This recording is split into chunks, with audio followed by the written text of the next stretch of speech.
तो आज हम फिर से एक और नए पॉडकास्ट के साथ वापस आए हैं।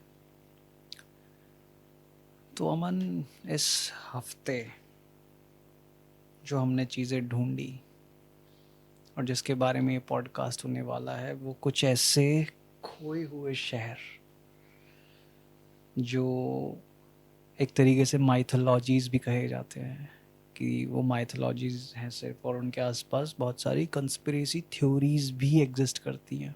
हम्म। तो ऐसा ही पहला शहर, मतलब जो वर्ल्ड फेमस है एक तरीके से, पूरी दुनिया में उसके आसपास कॉन्स्पिरेसी थ्योरीज हैं, ना जाने कितनी ही उसके ऊपर मूवीज बन चुकी हैं। तो उसका नाम है एटलांटिस।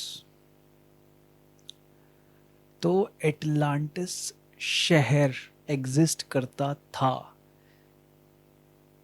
इस थ्योरी की शुरुआत कहाँ से होती है? कहाँ से होती है? तो भाई, हिस्ट्री में एक बहुत ही फेमस इंसान हुए, फिलोसोफर थे, मैथमेटिशियन थे, मतलब होता ना एक ज्ञानी स्कॉलर बंदा, प्लेटो। हम्म। तो ग्रीस में वो पैदा हुए। तो प्लेटो ने एक किताब लिखी थी जिसमें उसने एटलांटिस जैसे एक शहर, जो कि बहुत ज़्यादा हाईली एडवांस्ड है उस समय के हिसाब से, जिसके पास बाकी दुनिया के मुकाबले बहुत ज़्यादा हाई एंड टेक्नोलॉजी है, ठीक है, जो बाकी दुनिया में एग्जिस्ट करने वाली सिविलाइजेशन से भी कई ज़्यादा, मैं कहूँ, हायर पेडिस्टल पर है डेवलपमेंट के मामले में भी, और वो बाकी पूरी दुनिया की सिविलाइजेशन से भी बहुत पुरानी सिविलाइजेशन है। तो पुरानी सिविलाइजेशन मैं इसलिए कह रहा हूँ क्योंकि जो प्लेटो ने पूरी कहानी लिखी है, बताई है, प्लेटो ने अपनी आंखों से अटलांटिस को नहीं देखा, बट प्लेटो के एक रिश्तेदार थे, उनके एक uncle, I think so, Solan नाम था उनका, ठीक है। सोलान जो थे, सोलान या सोलन, वो अपने समय के, मतलब एक तरीके से ग्रीक डिप्लोमैट काइंड ऑफ थे, जो इजिप्ट गए थे। तो मतलब प्लेटो उस टाइम पे पैदा भी नहीं हुआ था। हम्म।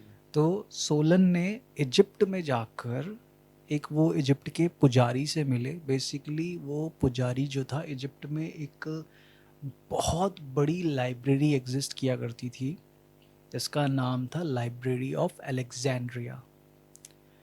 तो उस लाइब्रेरी ऑफ अलेक्जेंड्रिया की देखभाल करने वाले कई पुजारियों में से, या केयर टेकर में से एक पुजारी से वो मिले थे, जिस पुजारी से उन्होंने, इजिप्शियन पुजारी से उन्होंने एटलांटिस के बारे में पूरी कहानी सुनी थी।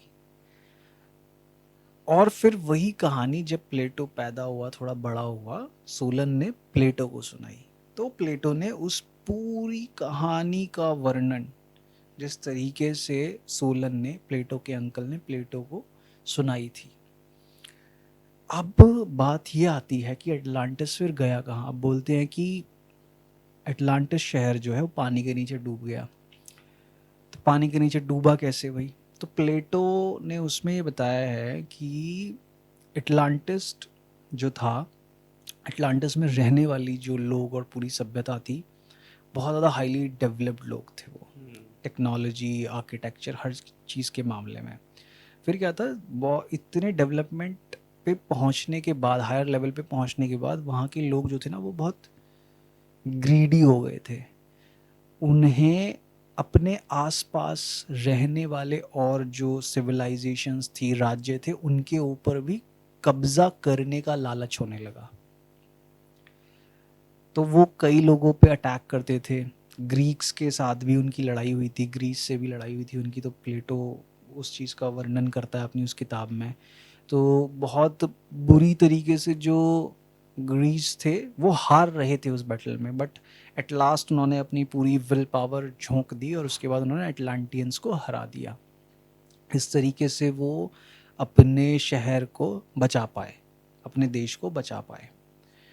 तो प्लेटो यही बताता है कि अटलांटिस के डूबने का कारण अटलांटिस में रहने वाले लोगों की वजह से ही था, कि वो इतने ज़्यादा इग्नोरेंट, ग्रीडी और केयरलेस हो गए थे कि वो अपने आप को मतलब सबसे ऊपर मानने लग गए थे। तो बाकी चीज़ों पर उन्होंने ध्यान नहीं दिया। तो एक दिन समुद्र के नीचे एक बहुत बड़ा ज्वालामुखी था। तो जब उन्होंने अपने देश पे ध्यान देने की बजाय बाहर अटैक्स वगैरह, वॉर्स पे फोकस करने लगे, तो उनके शहर के नीचे जहाँ अटलांटिस एग्जिस्ट करता था एक बहुत बड़ा ज्वालामुखी था समुद्र के नीचे। वो ज्वालामुखी एक दिन फटा और पूरा का पूरा जो शहर था पानी में पानी के समा नीचे गया। डूब गया। अब लेकिन कई सारी जो कंस्पिरेसी थ्योरीज है उसमें ये भी बोला जाता है कि भाई अटलांटिस के जो लोग हैं, और ऐसे कई सारी मूवी में भी डिपिक्शन है इस चीज़ का कि अटलांटिस के जो लोग हैं वो पानी के नीचे भी रह लेते हैं, है ना। तो इस चीज़ के बारे में भी मैंने मतलब जानने की, खोजने की बहुत कोशिश करी कि मतलब ऐसा जिस तरीके से मूवीज़ और स्टोरीज़ में डिपिक्शन है कि अटलांटियन जो है उनका पानी के नीचे ही अब एक पूरा साम्राज्य बसा हुआ है, उनका ठीक है। काइंड ऑफ मतलब कि ह्यूमनॉइड टाइप के वो। हाँ मतलब ह्यूमंस है लेकिन वो पानी में भी रह सकते हैं, ठीक है, पूरा पानी के नीचे उनका साम्राज्य। क्या मतलब ये रियलिटी थी, कोई ऐसा फैक्ट था कि वो पानी के नीचे रहने लग गए थे। तो उस चीज़ से रिलेटेड मेरे को कोई भी ऐसा छोटा सा भी हिंट या एविडेंस नहीं मिला कि हाँ अटलांटिस में रहने वाले अटलांटियंस फिर पानी के नीचे ही रहने लग गए थे।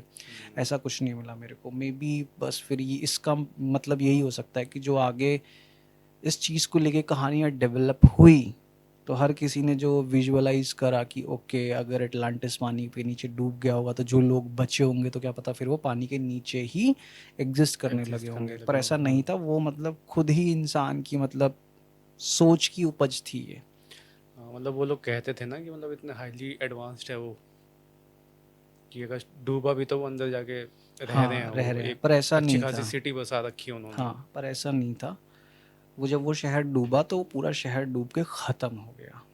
ऐसा कुछ नहीं था कि पानी के नीचे लोग रहने लग गए, उन्होंने अपना पानी के नीचे साम्राज्य बना लिया अपना। नहीं, ऐसा कुछ नहीं था।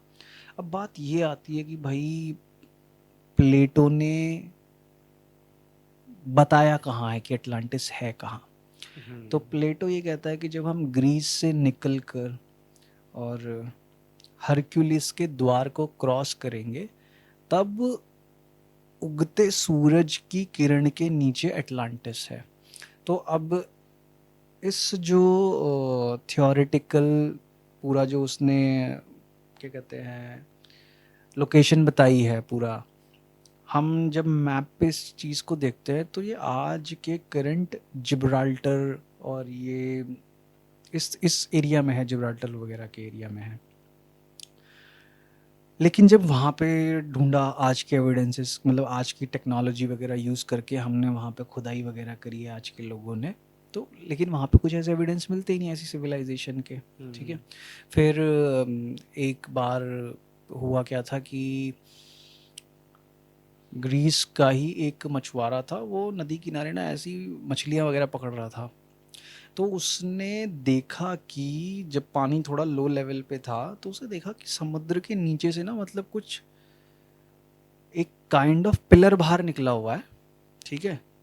और उस पिलर पे कुछ मतलब पैटर्न्स वगैरह बने हुए हैं। तो उसको लग रहा था कि ये मतलब कोई बिल्डिंग बिल्डिंग का पिलर है, कहाँ से आया। तो जब वो पानी में उतरा तो देखा उसने नीचे की मतलब पूरा एक तरीके से ये इमारत का पिलर है, पूरा नीचे सीढ़ियाँ वीढ़ियाँ दिखाई दी उसको। ये सब होने के बाद फिर जब वो गया वहाँ पे उसने बाकी लोगों को बताया और न्यूज़ फैली, तो मतलब उस टाइम पे न्यूज़ फैल गई थी पूरी कि भाई अटलांटिस मिल गया, अटलांटिस मिल गया। लेकिन जब लोग नीचे उतरे पानी में पूरा का पूरा देखा तो प्रॉपर पानी के नीचे एक पूरा शहर था, बट वो अटलांटिस नहीं था, वो ग्रीस का ही एक शहर था जो बहुत पहले पानी के नीचे डूब चुका था। अच्छा, एटलांटिस नहीं था वो। एटलांटिस नहीं था। लेकिन कुछ समय पहले सहारा डेजर्ट में एक बड़ा ही अनयूजुअल स्ट्रक्चर मिला, और वो भी मिला कैसे? सैटेलाइट फोटोग्राफ्स के थ्रू। तो कुछ रिसर्चर्स जो थे वो सहारा डेजर्ट को ऐसे ही मतलब स्टडी कर रहे थे सैटेलाइट फोटोग्राफ्स के थ्रू। तो उनको देखा यार, अ, रेगिस्तान के बीचों बीच एक बड़ा ही अनयूजुअल स्ट्रक्चर देखा। उन्होंने देखा कि कुछ गोले गोले सर्कुलर पैटर्न्स हैं, ठीक है, और वो रेत के अंदर धंसे हुए हैं और आधे बाहर निकले हुए हैं, ऐसे गड्ढा है बहुत बड़ा, और उसके अंदर सर्कल के अंदर सर्कल, कॉन्सेंट्रिक सर्कल्स के पैटर्न्स कुछ बने हुए हैं। एक गड्ढा है, काफी सारे हैं। एक बड़ा गड्ढा है, अच्छा। ठीक है। अब जब वो गए उस जगह पे तो उन्होंने देखा कि वो किसी सिविलाइजेशन के या किसी स्ट्रक्चर के रूइंस थे, खंडर के अवशेष बचे हुए थे। वो कुछ प्रॉपर दीवारें थी, वो खूब बड़ा स्ट्रक्चर वो। तो अगर गूगल पे सर्च करेंगे ना कि रीशार्ट स्ट्रक्चर, ठीक है, उसको आई ऑफ सहारा भी बोलते हैं, सुना है मैंने। ठीक है। तो resort structure, RICHAT, resort structure या आई ऑफ सहारा करके अगर गूगल पे सर्च करेंगे तो प्रॉपर वो स्ट्रक्चर निकल कर आएगा। अब उस स्ट्रक्चर का एटलांटिस से लेना देना क्या है? तो जो एटलांटिस तो पूरा शहर था, एटलांटिस की कैपिटल को प्लेटो ने डिस्क्राइब किया है कि वो दिखने में कैसी थी। तो जो प्लेटो का डिस्क्रिप्शन है एटलांटिस की कैपिटल के बारे में, वो सेम टू सेम सहारा में मिले उस स्ट्रक्चर से मिलता है कि एक बहुत बड़ा सर्कुलर जगह है जिसमें सर्कल के अंदर सर्कल करके प्लेटफॉर्म टाइप चीज़ें, प्लेटफॉर्म टाइप स्ट्रक्चर बने हैं जहाँ पे शिप्स आके डॉक होते हैं और वहाँ से ट्रेडिंग होती है। मूवीज में भी ऐसे दिखा रखा है ना। हाँ शायद से।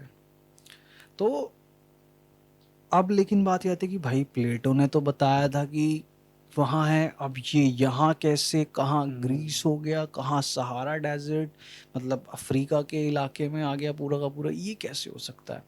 तो जब इस चीज़ पे काफ़ी रिसर्च वगैरह करी, इवन यहाँ तक कि एल्बर्ट आइंस्टाइन का भी इस चीज़ के ऊपर मतलब एक कहें कि उन्होंने भी कुछ कहा है, कुछ वर्डिंग्स थी इसके ऊपर भी, क्योंकि वो भी काफ़ी ऐसे रिसर्चर्स से मिले थे या वो जो अटलांटिस के ऊपर आर्कियोलॉजिस्ट रिसर्च करते थे, तो वो भी अल्बर्ट आइंस्टाइन से मिलके इस आइडिया को डिस्कस करते थे कि आपको क्या लगता है कि हो सकता है कि नहीं। और ये रीशॉर्ट स्ट्रक्चर जो था उस टाइम पे जब मिला था कुछ ऐसा, और बात निकल कर आई थी सामने, और जब आइंस्टाइन से उन्होंने कोई एक बहुत बड़े रिसर्चर थे, उन्होंने आइंस्टाइन से ये बोला कि भाई ऐसे ऐसी चीज़ मिली है, बट जो हमने सोचा था, जो जगह बताई जाती है, ये तो बिल्कुल उससे अलग जगह पे मिला।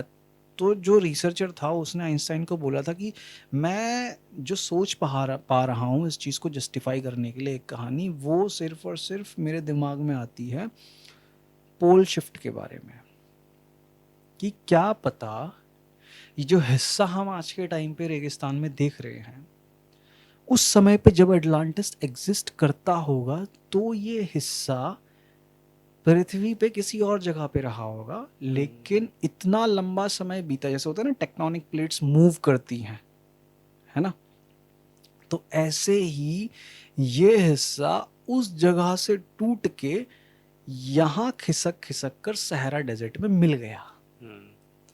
तो आइंस्टाइन ने भी उस चीज़ को बोला था कि हाँ, कि मैं भी तुम्हारे जो थ्योरी है इसके साथ बिल्कुल एग्री कर रहा हूँ कि हाँ, ये एक बहुत ज़्यादा पॉसिबल रीज़न हो सकता है इस जगह का यहाँ पे एग्जिस्ट करने का, कि ये उस समय जब एग्जिस्टेंस में थी, फल फूल रही थी ये जगह, तब ये वहाँ थी, लेकिन जब ये जगह पूरी ख़त्म हो गई, विनाश हो गया इसका, और समय के साथ ये पोल शिफ्ट की वजह से वहाँ से टूटकर ये पूरा हिस्सा ज़मीन का मूव करके सहारा डेजर्ट जहाँ पे आज यहाँ आके मिल गया।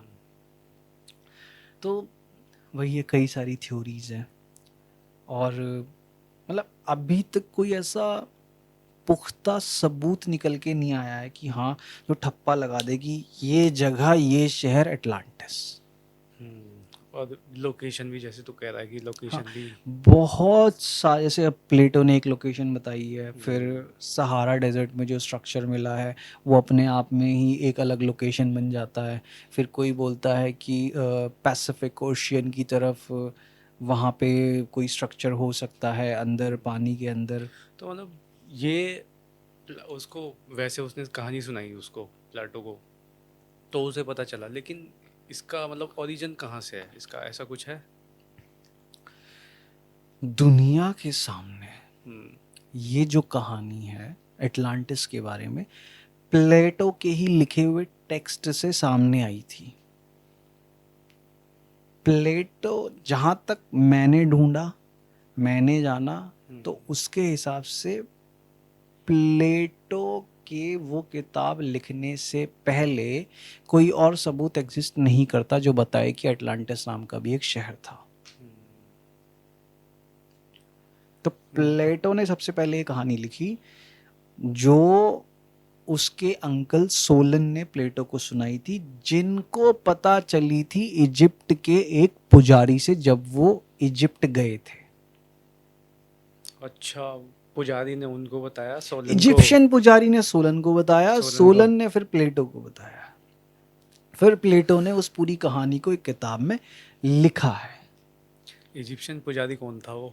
पता नहीं यार वो इजिप्शियन पुजारी कौन था, बट उसको किसने बताया?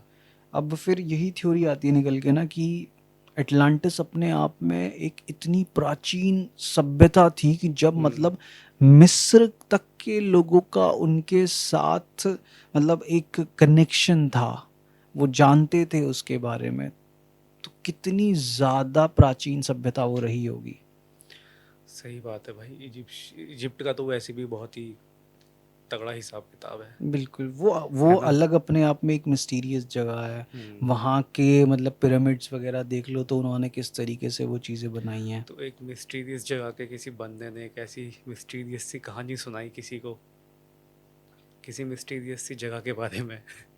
हाँ, तो अब भाई यही निकल के आता है कि एटलांटिस है भी कि नहीं है। अभी के टाइम पे तो इट्स जस्ट मतलब थ्योरीज हैं, कुछ हम्म। एविडेंसेस हैं, पर वो भी बहुत स्ट्रॉन्ग नहीं है कि हाँ हम स्टैंप लगा सके कि ये अटलांटिस है, मिल गया।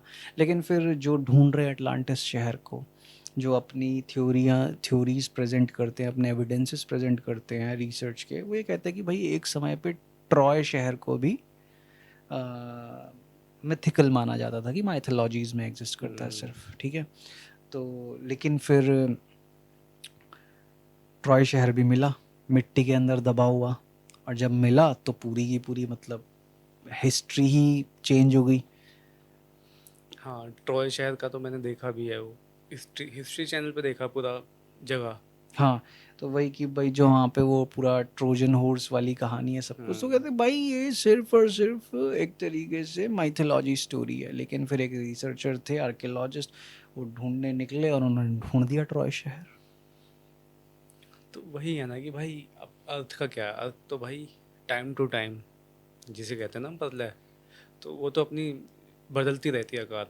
हम्म टेक्टोनिक्स प्लेट जैसे खिसक जाती हैं, ऐसे ही। हम्म तो ऐसे ही ना, एक जैसे तूने बताया एटलांटिस के बारे में, हम्म मैं ऐसे ही देख रहा था तो एक जगह का नाम मुझे भी पता चला, शायद पता नहीं लोगों को पता है या नहीं पता, कुमारी कंदम। कुमारी कंदम। हम्म। तो कुमारी कुमारी कंदम का क्या है वो, मतलब कि ये एक ऐसा बताया जाता है कि एक बहुत ही बड़ा कॉन्टिनेंट है जो कि मेडागास्कर, इंडिया और ऑस्ट्रेलिया के बीच में था, है ना? तो और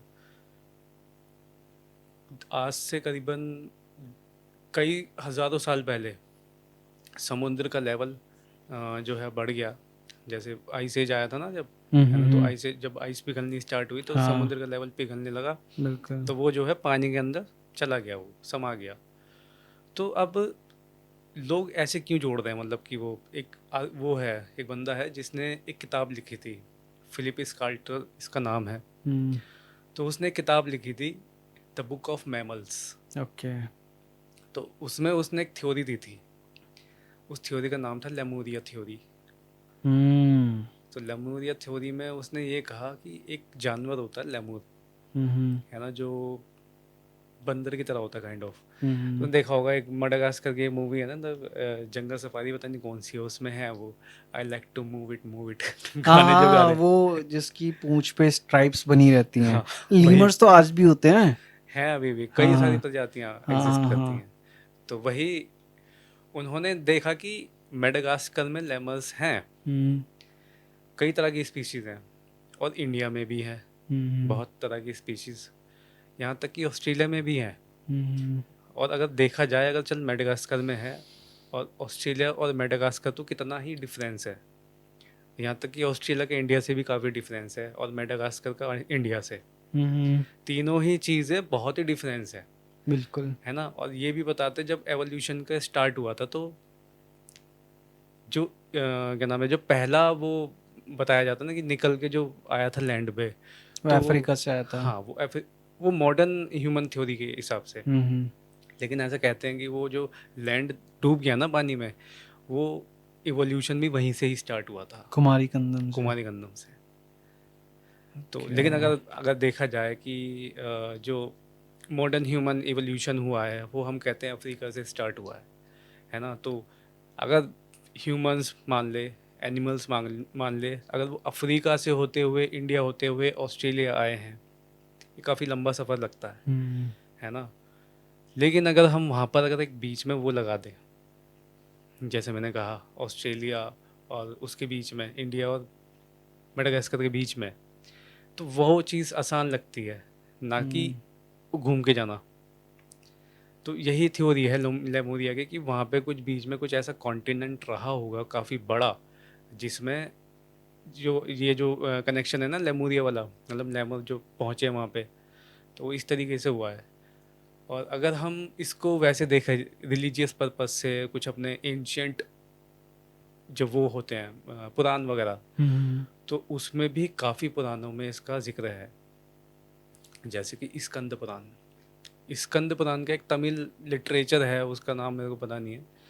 तो उसमें भी लिखा गया है साफ साफ कि हाँ, एक ऐसा शहर था जिसको कुमारी कंदम के नाम से जाना जाता था। हम्म। खैर, कुमारी कंदम किसी में भी नहीं लिखा है नाम कि कुमारी कंदम है, उसको कुछ और ही कहते हैं कि तमिल लोगों का राज्य है। ओके। इस नाम से पता, इस नाम से लिखा हुआ है उन्होंने कि तमिल लोगों का राज्य है वो। तो वहाँ पे ऐसा कहते हैं कि वहाँ पे संगम होता था। हम्म। संगम यानी कि जो तमिल राज्य के बड़े बड़े जो विद्वान होते हैं, जो लेखक होते हैं, जो कवि होते हैं, है ना, उनका एक मेला टाइप लगता था। तो वो लोग सब आते थे, वहाँ पे गैदरिंग होती थी, बहुत, मतलब बहुत कई सालों तक चलती थी वो गैदरिंग। वहाँ पे वो अपनी अपनी कलाएं दिखाते थे। तो ऐसे ही बताते हैं कि वहाँ पे तीन तीन संगम लगे थे, वो हम्म। भी कई हज़ारों सालों तक। और ऐसा कहते हैं कि वहाँ पे शिव जी और कुबेर और एक और हैं भगवान कह रहे, वो भी आए थे वहाँ पर, ओके। है ना। तो अलग अलग मतलब ग्रंथों में इनका जिक्र है। और एक बात तो ऐसे भी कहते हैं कि मतलब जैसे प्रलय जब आई थी, जब समुद्र का जब लेवल ऊपर आया था, तो ऐसा कहते हैं कि शिव जी ही थे जिन्होंने उनको जाने की वहाँ से हिदायत दी थी, कि आप लोग यहाँ से चले जाओ, कहीं और देखो, क्योंकि समुद्र जो है ये अपना विनाशकारी रूप दिखा रहा है, अब ये जगह आपके लिए सेफ नहीं है, इस तरीके से। ये सब उनके ग्रंथों में मेंशन है, तमिल वालों के।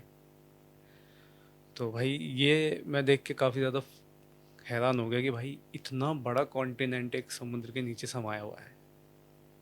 जैसे अब तूने बताया ना एटलांटिस के बारे में, तो एटलांटिस का तो ऐसा कुछ खास पुख्ता सबूत है नहीं, हम जिसे कहें कि एक चल लिखित रूप में हो, लिखित हम्म। रूप में वो ऐसा है कि वो प्लाटो ने लिखा हाँ। है ना। लेकिन हमारे यहाँ की हर चीज़ जिसको हम इतनी अहमियत देते हैं वो हमारे ग्रंथ ही तो हैं, जो बहुत 5,000 साल पुराने हैं। स्कंद पुराण भी बहुत पुराना है। तो ये बात अगर उनमें लिखी है तो हो सकता है मे बी कि ऐसा हो। और जैसे मैंने तेरे को वो बताया, थ्योरी ऑफ एवोल्यूशन लेमुरिया की, हम्म। क्योंकि जानवर तैर के तो जानेगा नहीं भाई इतनी दूर तक, है ना। और अगर वैसे जाने लगे तो वो भी काफ़ी लंबा रूट बैठेगा, पता नहीं वहाँ तक पहुँचेंगे भी या नहीं पहुँचेंगे। और यहाँ तक कि अफ्रीका में लेमूर नहीं है। तो मतलब जिसने दी ये थ्योरी उसका ये कहना है कि जो हम्म। ये लीमर्स हैं ये मैडेगास्कर में कहीं और से आए हैं। हम्म। नहीं, लीमर्स जो हैं, लीमर्स लेमूर जो हैं, वो मेडागास्कर में है, हम्म। इंडिया में है, ऑस्ट्रेलिया में है, हम्म। लेकिन अफ्रीका में नहीं है। हम्म। और इवोल्यूशन की थ्योरी कहती है कि जो इवोल्यूशन स्टार्ट हुआ वो मॉडर्न इवोल्यूशन वो अफ्रीका से स्टार्ट हुआ है। लेकिन अगर लेमूर अगर इवोल्यू ऐसे चला जाए तो ऐसे तो बहुत लंबा रास्ता बैठेगा कि ऑस्ट्रेलिया तक जाने के लिए, और हो सकता है वो पहुंच भी ना पाए, क्योंकि अगर वो वहाँ पे एग्जिस्ट कर रहे हैं भाई ऑस्ट्रेलिया में और कई तरह की स्पीशीज़, लेकिन अफ्रीका में नहीं है वो। तो मतलब कहने यानी का मतलब कि ये है बीच में कि एक ब्रिज है कोई जो उन तीनों चीज़ों को जोड़ रहा है, ऑस्ट्रेलिया को, इंडिया को और मेडागास्कर को। तो मतलब कहने का मतलब ये था उस रिसर्चर का हम्म। कि इस दुनिया में एग्जिस्ट करने वाली हर स्पीशीज हम्म। वो अफ्रीका में मौजूद है। हम्म। ठीक है, चाहे वो किसी और जगह ना एग्जिस्ट करती हो लेकिन अफ्रीका में है वो, हम्म। क्योंकि अफ्रीका से ही सारे जीवन की उत्पत्ति हुई है। हम्म।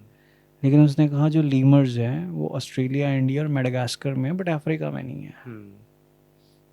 इंटरेस्टिंग। तो उसका कहने का मतलब ये था कि इन मेडागास्कर, इंडिया और ऑस्ट्रेलिया, इन तीनों के बीच में कोई एक ऐसा कॉन्टिनेंट था हम्म। जो शॉर्टकट ब्रिज का काम करता था, जहाँ हाँ। से फटाफट इन तीनों जगहों में आया जाया जा सकता था उस कॉन्टिनेंट के थ्रू। एक कॉन्टिनेंट ही था बहुत बड़ा, जिससे कि मतलब अब वहाँ पे वो पैदा हुए तो आबादी फैली तो आसानी से भाई इंडिया ऑस्ट्रेलिया ऐसे घूमना घूमना हो गया वो। इंटरेस्टिंग। तो ये चीज़ है। कितनी इंटरेस्टिंग बात है कि ऐसे कई सारे शहर हैं हम्म। जिनका किसी ना किसी रूप में हिस्ट्री कहो या माइथोलॉजीज कहो, डिफरेंट डिफरेंट कंट्रीज़ की, जो मतलब उनके अपने कहें रिलीजियस टेक्स्ट हैं, हम्म। स्पिरिचुअल टेक्स्ट हैं, उनमें मेंशन है उन चीज़ों का, ऐसे शहरों का। ठीक है, बट वो रियलिटी में है कि नहीं है उनके एविडेंसेस नहीं है, बट इतनी सारी थ्योरीज हैं, इतने सारे रिटन प्रूफ्स हैं उनके पास्ट में होने के। इंटरेस्टिंग।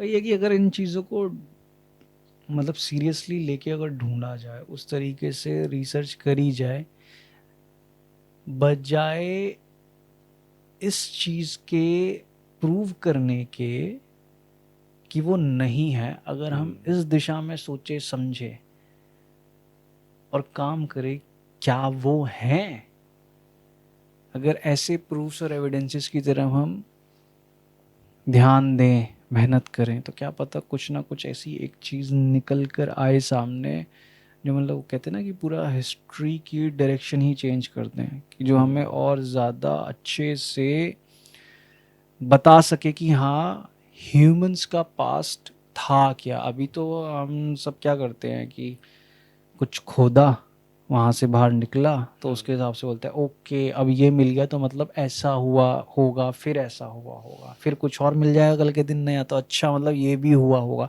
तो भाई अब ये एजम्पशन एजम्पशंस एजम्पशंस। पे पास्ट बन रहा है अभी हमारा। हम्म। वो है ना कि एकदम स्टिल क्लैरिटी नहीं है कि हुआ क्या था आज, हम्म। कि ह्यूमन सिविलाइजेशन यहाँ तक कैसे पहुंची है। इंटरेस्टिंग है यार। यही है कि हमें आज से ना 100 200 300 400 500 साल का ऐसा है इतिहास कि जो हम जानते हैं हकीकत में जानते हैं, मतलब चलो है 1000 ना? साल पुराना भी जानते होंगे, लेकिन हम्म दुनिया 1000 साल पुरानी थोड़ी ना है। हम्म